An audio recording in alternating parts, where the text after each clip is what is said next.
आइए सुने बढ़िया भजन। अरे भारत के जवनवा, भारत के जवनवा,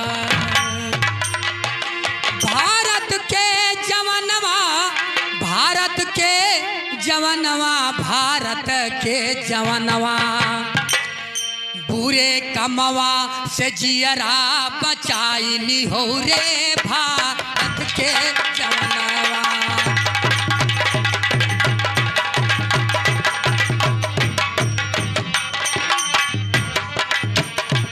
बुरे कमवा से जियरा बचाइली हो रे भारत के जवनवा।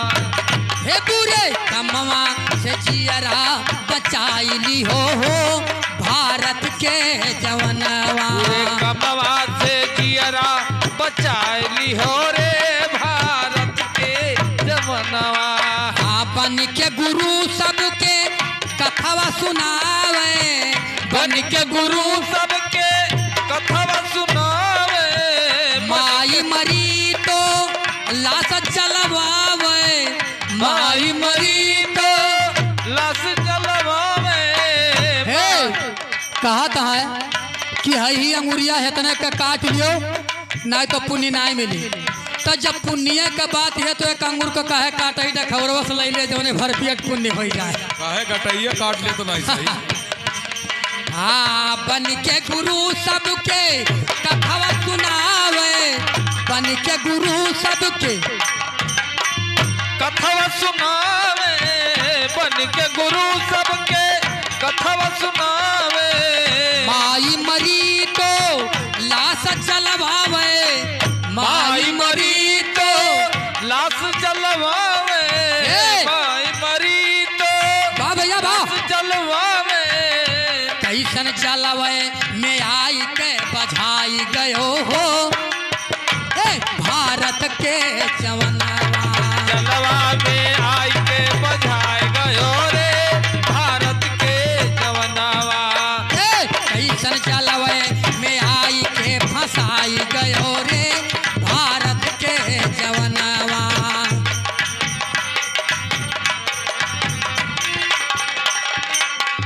हाँ भारत के जवनवा, भारत के जवनवा, बुरे कमवा से जियरा बचाइली हो भारत के जवनवा। जियरा बचाइली हो रे भारत के जवनवा। हाँ श्रीमद भागवत के, श्रीमद भागवत के कथवा सुनावे, श्रीमद भागवत के कथवा सुनावे। मदिरा मास कहूँ भोगव लगावे, मदिरा मास के भोगव लगावे। थोड़ा सा सुन लिया करो। मान लीजिए ब्राह्मण कहते हैं किसको, जिसके पास अध्यात्म ब्रह्म ज्ञान हो वही ब्राह्मण है, अर्थात नामधारी ब्राह्मण को ब्राह्मण नहीं कहा जाता। क्यों? मांसाहारी होने के नाते से। ये नहीं मैं कहता हूं कि सब ब्राह्मण ऐसे ही है, नहीं। ये कि अगर मछली जैसे ये मान लीजिए ये घड़ा या कराहा दूध है, उसमें कहीं थोड़ा सा बिस्टा पड़ जावे तो खराब हो जावे।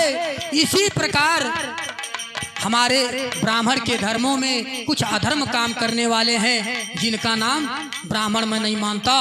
कहते हैं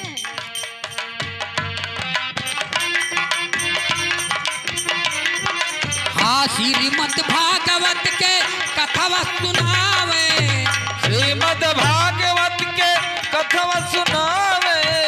मदिरा मांस के भोगवा लगावे, मदिरा मांस के भोगवा लगावे।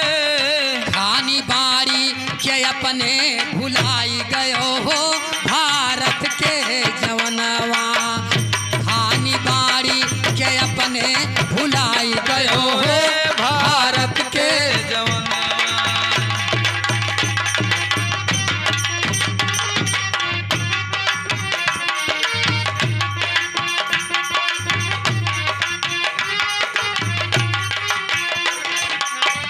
मीन मास के तू छोड़ दो खानवा, मीन मास के बाबू छोड़ दी हो खानवा।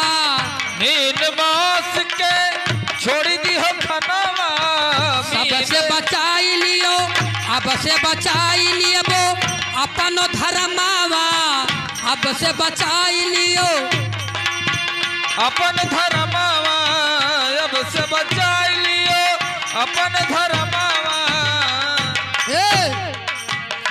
गीठा कुकुरा के हरवा भुलाई जाबो रे भारत के जवनवा।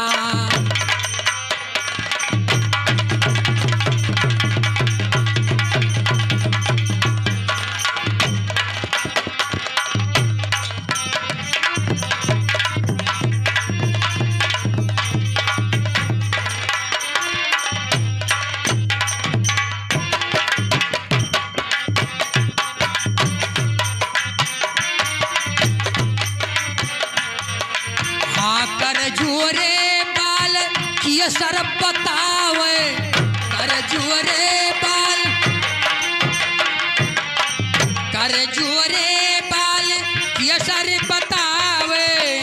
सदगुरु शब्द से तो ही के जगावे, सदगुरु शब्द से तू के जगावे।